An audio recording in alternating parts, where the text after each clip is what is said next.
আমাদের মধ্যে কোনো ভেদাভেদ নেই, সবাই স্বতঃস্ফূর্তভাবে সবাই আমাদের এই প্রোগ্রামে সহযোগিতা করছেন। এখানে সবাই সমবেত হয়েছে, হিন্দু মুসলিম সবাই একত্রে হয়েছে আমরা পূজা উপলক্ষে।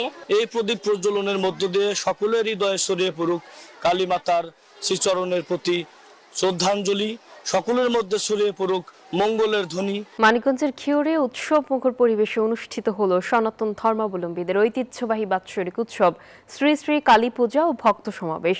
উৎসব ঘিরে দেখা দেয় ব্যাপক উৎসাহ উদ্দীপনা। বিভিন্ন ধর্মীয় কর্মসূচির আয়োজন করে মন্দির কমিটি। নাজমুল হুদার তথ্য ছবিতে ডেস্ক রিপোর্ট। জগতের সব অশুভ শক্তিকে পরাজিত করে শুভ শক্তির বিজয় আর সত্য ও ন্যায় প্রতিষ্ঠার লক্ষ্যে মানিকগঞ্জের ঘিউরে উৎসবমুখর পরিবেশের মধ্য দিয়ে পালিত হয়েছে কালীপূজা। সনাতন ধর্মাবলম্বীরা তাদের বাড়িতে ও মন্দিরে প্রদীপ প্রজ্বলন করে স্বর্গীয় পিতামাতা ও আত্মীয় স্বজনদের স্মরণ করেন, যা তাদের কাছে দীপাবলি নামে পরিচিত।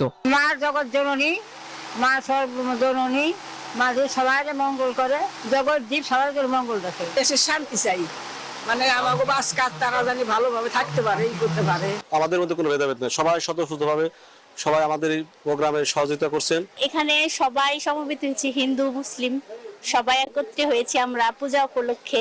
এই প্রদীপ প্রজ্বলনের মধ্য দিয়ে সকলের হৃদয়ে ছড়িয়ে পড়ুক কালী মাতার শ্রীচরণের প্রতি শ্রদ্ধাঞ্জলি, সকলের মধ্যে ছড়িয়ে পড়ুক মঙ্গলের ধ্বনি।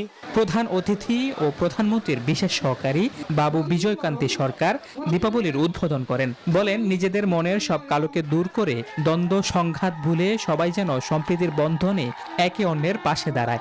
যে আমাদের দরজা খোলা থাকবে, যখন আসবেন সব সমস্যার সমাধান করতে পারবো বলি না, চেষ্টা করব, এতে কোনো কমতি হবে না। স্থানীয় সংসদ সদস্য পূজায় উপস্থিত থেকে সবার মঙ্গল কামনা করেন। নীলাকীর্তনার্থ একটা মানুষ আর একটা মানুষকে ভালোবেসে, প্রত্যেকটা প্রতিবেশীকে ভালোবেসে তাদের জীবনকে সুন্দর সফল করার জন্য যে বন্ধন, সেই বন্ধনকে বলা হয় নীলাকীর্তন।